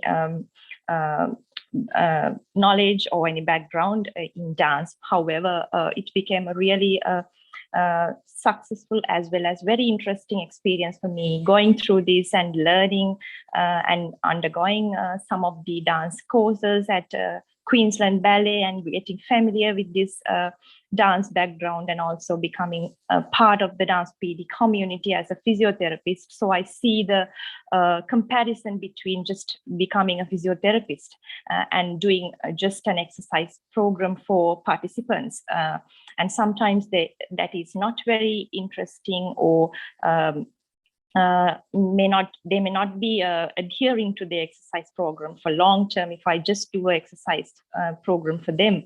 However, I see a much more benefits when it is connected to these dance and music and everything, which became really enjoyable, pleasurable experience for participants. And also, I think the clinicians also should get involved in these type of research projects, so then the message can be conveyed to the patients in the proper way in order to not only just adhere to the medication, but apart from that, along with the medication, there should be some exercising and especially this dance or PD is really important to go along in their life with a patient with a Parkinson's disease.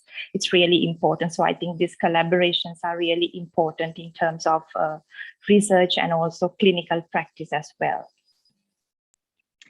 Yes. I think that leads probably on to the next question, which is artists often want to build better relationships and links with clinicians. Do you have any suggestions? Perhaps that's TJ. Yeah, I get always. I'm very keen to get them in and get them involved.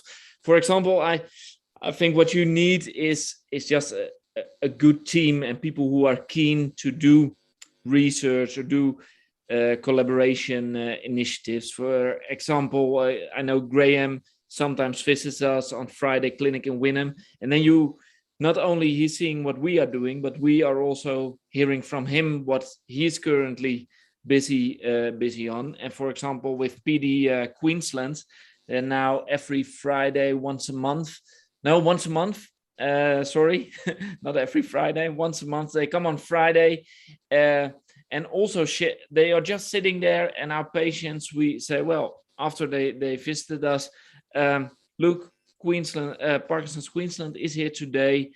You can walk in, you don't have to, but you can hear what kind of things there are, and that can be research thing, but also that, for example, yesterday I had actually an ex-professional boxer in my clinic, and I just heard from Parkinson's Queensland, well, we also do boxing lessons. Hopefully he's not a guy who is knocking out all the other Parkinson's patients in that class, but I think, yeah, getting in contact with each other helps us to referring our patients also to the right person, because I think there is actually quite a lot going out there, but some clinicians just don't know what there is, and then they, and that's actually hurting our patients, I think. So, yeah, and always happy to get involved. So also after this session, if people want to contact me or Alex, who's my supervisor here in PA, always happy to answer questions. Or if you want to participate in one of our clinics, you can always join.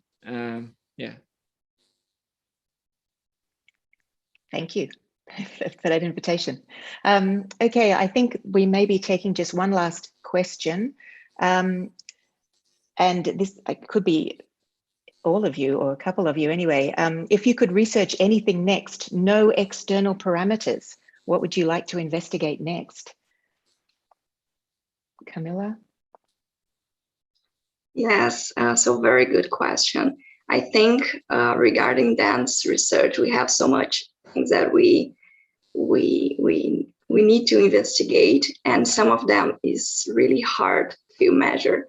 But one thing that is really nice, I'd say, maybe the socialization and the engagement of a dance group during a class.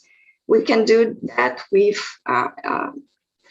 measuring the brain activity and seeing how we can engage with each other. I think this is a really important benefit, the socialization, and we have some technology to measure it. I think this is the next step. Yes, thank you. Professor Kerr, do you have any ideas? Always lots of ideas, too many. But I'm really interested in the opportunities that the shoes that TJ described in terms of digital health for people with Parkinson's. So therefore your treatment and any aspect about your treatment is not necessarily confined to a clinic visit. It's actually there potentially 24/7, although I don't think the neurologist is going to be sitting at the computer all that time. But that opening for treatment and monitoring. And I also like to think, I want to understand what's happening in people's brains. So we've got mobile technologies now which can measure brain activity during everyday life. And so I'd like to combine these two elements. And the reason I say that is because I want to know when certain parts of the brain are actually improving and when they're not improving. And you can't get that by just lying in a brain scanner. You've actually got to have some sort of mobile technology in order to get at that particular question. And so I think those things will help to revolutionize treatment in the long term anyway. Yeah, absolutely. So I think we're actually out of time, but I wanted to say thank you so much to all our presenters, Professor Kerr, Dr. Legrand, Dr. Kalyani, and Camilla, all the way from Brazil. Thank you all so much. It's been a really, I found it fascinating presentation. Thank you to all of you. I just will hand over to Erica Rose, who would just like to say a little something also before we pass on to the next presentation. Thanks so much, Sue, and a big thank you. I'm giving lots of applause to all of the presenters, and for me, it was a great opportunity to continue learning about what's happening currently in the research arena, but also to continue to explore some of the research that's been happening around dance and Parkinson's. So thank you all. I think we're in this ongoing process of thinking of ourselves as it's a dance and an arts program. So when we envision Dance for Parkinson's, dance is at the center. But I think what I've always appreciated about the Dance for PD model and the work that David Leventhal has done from the United States is that from the very beginning, he was committed to building strong relationships with researchers, with clinicians, with health professionals, and that for everybody working together is what makes a program like this possible and allows us to engage in best practice and continue to I would say, evolve the field, develop this field of practice. Dance has been around for thousands of years, but the ways in which we use it and the ways in which we measure it, I think will continue to evolve. So thank you, everybody. Just a reminder, our next session is going to be a class. So we're going to have a 15-minute break. We're going to close the live stream. And if you want to join the class, it's going to be in the Zoom link. It's with Simone from the UK, and we're going to do a little popping for Parkinson's. So join on in. You might need to get your space ready so that you can move around safely, but we'll see you in the Zoom link. Again, a big thank you to all of our presenters. Thank you. Thank you.